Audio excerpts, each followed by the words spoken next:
পাকিস্তানের কাছে পারমাণবিক অস্ত্র আছে এবং ইরানের কাছে পারমাণবিক অস্ত্র আছে ততক্ষণ পর্যন্ত ইসরায়েল মালহামা লঞ্চ করতে চাইবে না, কখনোই নয়। তারা এত ফুলিশ নয়। তারা এমন কিছু করতে চাইবে যার ফলশ্রুতিতে ইরানের পারমাণবিক অস্ত্রগুলোকে ধ্বংস করা যায় এবং একই সাথে পাকিস্তানের পারমাণবিক ওয়েপন্সগুলোকে ধ্বংস করা যায়। এখন আপনাকে যদি প্রশ্ন করি যে ইরানের পারমাণবিক ওয়েপন্স ধ্বংস করার জন্য তারা কি করছে, বিগত ওয়ার্ল্ড অ্যাফেয়ার্সগুলোকে দেখুন, তাহলেই বুঝতে পারবেন তারা ইরানের উপর কত আক্রমণ করেছে এবং সেটা আমেরিকার কাঁধ দিয়ে করেছে। তারা এটাই করে, তারা মঞ্চে আসে না, পিছন থেকে কাজ করে। আর পাকিস্তানের সাথে যদি তাদেরকে এই ওয়েপন্সগুলোকে ধ্বংস করতে হয় তাহলে কি করতে হবে?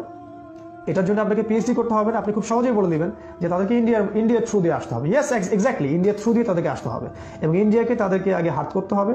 এর ফলশ্রুতিতেই কিন্তু দেখা যাচ্ছে যে নেতানিয়াহুর সাথে মোদী প্রশাসনের একটা গভীর সম্পর্ক তৈরি হয়েছে। তারা মূলত চাচ্ছে ইন্ডিয়ার হাত দিয়ে পাকিস্তানের ওই পারমাণবিক ওয়েপন্স এবং প্ল্যানগুলোকে ডিস্ট্রয় করা।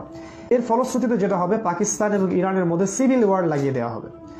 অভ্যন্তরীণ যুদ্ধ এবং অভ্যন্তরীণ দ্বন্দ্ব, পলিটিক্যালি হোক, সেটা শিয়া সুন্নির দ্বন্দ্বই হোক না কেন বা বহিঃশক্তির কোনো আক্রমণের মাধ্যমেই হোক না কেন, এই দুটো কান্ট্রিকে তারা ডিস্ট্রয় করার চেষ্টা করবে এবং আমার মনে হয় তারা সফল হয়েও যেতে পারে।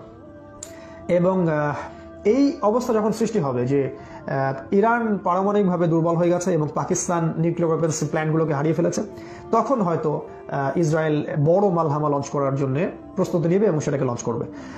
আর বাংলাদেশ